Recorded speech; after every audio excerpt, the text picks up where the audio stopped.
entre nos deux pays, je crois que c'est la meilleure alliance pour la prospérité et la sécurité que le monde n'ait jamais vue. Peu importe ce qui est nécessaire, nous nous entraidons.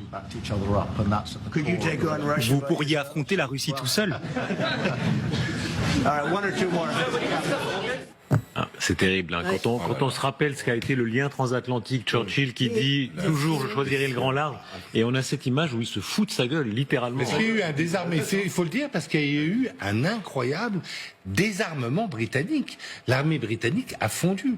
Moi j'ai connu en Bosnie, vous l'avez connu aussi mon général, une armée britannique qui se tenait, que c'était quelque chose l'armée britannique. La flotte, la Royal Navy, qui était capable d'aller faire une expédition jusqu'en Argentine. Aujourd'hui l'armée britannique est complètement... Regardez, Samantha Bender redresse le bus. Ils ont 10 ans à se remettre de l'Afghanistan. Attendez. Petit moment, Samantha Bender est d'accord avec Renaud Girard. Il faut savourer cet instant. Le gouvernement britannique a complètement désinvesti dans la défense. Aujourd'hui, ils ne sont même pas capables de s'occuper des frontières britanniques. Voilà la reprise du contrôle post-Brexit, c'est qu'on ne peut même plus arrêter. Vous savez que Samantha Bender est d'une très grande famille noble britannique. Oui. Elle mange ces espèces de sandwichs avec du concombre dedans et toutes ces choses. Ça n'a rien à voir avec la choses dégoûtantes. Ça a à voir avec ce qui est bon le matin au petit déjeuner. Est-ce qu'elle comprend les règles du cricket? Ah non, le cricket, non. Je comprends rien du tout. Cela dit, il y a quand même un point qui est important. C'est-à-dire qu'on est en train de dire la Grande-Bretagne. La Grande-Bretagne, c'est quand même parmi les pays au sein de l'OTAN qui a toujours le plus investi dans sa défense. C'est-à-dire, on peut dire que effectivement leur niveau et leur standing s'est très largement dégradé. Mais qu'en est-il des autres Européens, déjà d'une part? Mais pardon, si on reste sur cette image-là, cette image vertigineuse, et on voit à quel point les Anglais ont tout fait pour lécher les pieds des Américains, voilà, de règne en règne, et là ils se font piétiner littéralement. Oui, parce que, déjà il y a la personnalité de Starmer qui va, à mon avis, qui correspond à tout ce que doit détester travailliste et spécialiste avocat dans les droits de l'homme. Je pense que c'est pas tout à fait le bon casting. Et donc qui arrive en plus avec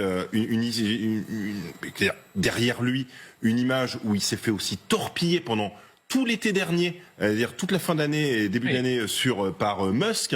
On se souvient les accusations sur les grooming gangs, tout cet effort de persuasion. En clair, qu'on comprenne bien, Musk systématiquement considère que Starmer a pris le parti, en gros, des étrangers contre les Anglais. C'est l'argument de Musk. Et donc, il y a quand même cet effort de torpillage en règle de celui qui vient quand même présenter un plan de paix, alors qui a aussi un défaut.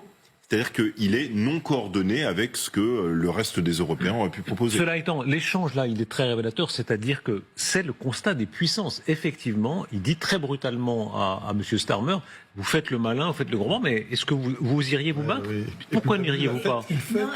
Absolument, et en plus de ça, ni les Britanniques, ni nous d'ailleurs, n'avons les moyens d'intervenir sans la logistique américaine, sans les renseignements américains, et ça, il le sait très bien.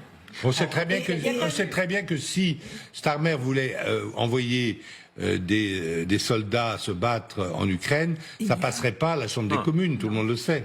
Est-ce que c'est le fond, pardon? Est-ce que c'est le fond de leur pensée? Moi, je rapporte toujours cette conversation. Diplomate.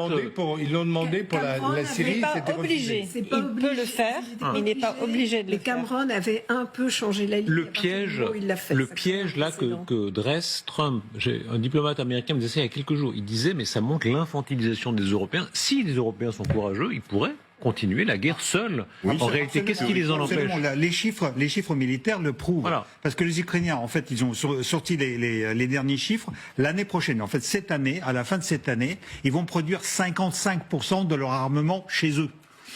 Donc il y a 25% qui est livré par l'Europe. Donc en fait il reste 20%. Les États-Unis c'est juste 20%. Bon après c'est les 20% importants. On va pas. C'est rien quand même. Même 30%. Vous savez les Ukrainiens. Je vous rappelle quand même. Le financement du budget c'est très important. L'année dernière les Ukrainiens ont combattu pendant 6 mois sans l'aide américaine.